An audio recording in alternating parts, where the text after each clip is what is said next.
มื้อในก็เป็นคำลื่นสุดปอยลอยกระทงนั้นปอยหลุดดันถึงสะเปิ้นดีกินนะครับในปี2022ในคณะวันนี้ก็วันสุดท้ายงานลอยกระทงของปี65ครับจะได้เห็นหลากหลายกระทงหลากหลายภาษาหลากหลายวัฒนธรรมหลากหลายศิลปะครับที่มาแห่กระทงเพื่อถวายบูชาแห่งแม่น้ำปิงและเจ้าแม่คงคาครับมื้อในก็ได้หันหลายๆพิงทุ้งหลายๆภาษาและหลายๆชื่อสัตว์นะครับที่มาเปียมานีมากาในคณะ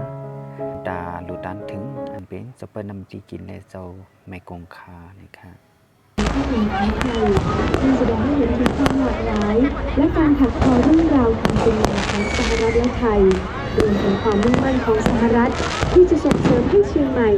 ยังคงพัฒนาอย่างต่อเนื่องเพื่อเป็นจุดหมายปลายทางระดับโลกสำหรับทุกๆคนที่มาเยือนด้วยความสนุกสนานโดยเทศกาลของสหรัฐบนรถกระทงใหญ่ประกอบด้วยเทศกาลมาดิกราเทศกาลดนตรีและศิลปะโคเชล่าและเทศกาลบอลลูนนานาชาติอันดูพาคีนอกจากนี้ทาง Tasty USA ยังนำเสนออาหารอเมริกันให้กับชาวไทยไม่ว่าจะเป็นป๊อปคอร์นไอศครีมวอชิงตันแอปเปิ้ลและ神舟时刻号搭载了3名航天员进入天宫空间站合作安康，与天舟3号和天舟4号一同进行配合。เรือลำเดียวกันสร้างสรรค์ดวงดาวในเดือนพฤษภาคมพ.ศ. 2565ประเทศจีนได้มีการเสริม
เป็นตัวสังเต้คากอมฮูในคณะนั่นเป็นตัวอะไรกับผมคงไม่ทราบครับ ที่มาเฮกระทงแต่ก็น่ารักจังครับ ที่จัดมานี้น่าจะเป็นญี่ปุ่นหรือเกาหลี ผมก็ไม่รู้ครับถ้าใครรู้ก็ตอบให้หน่อยนะครับ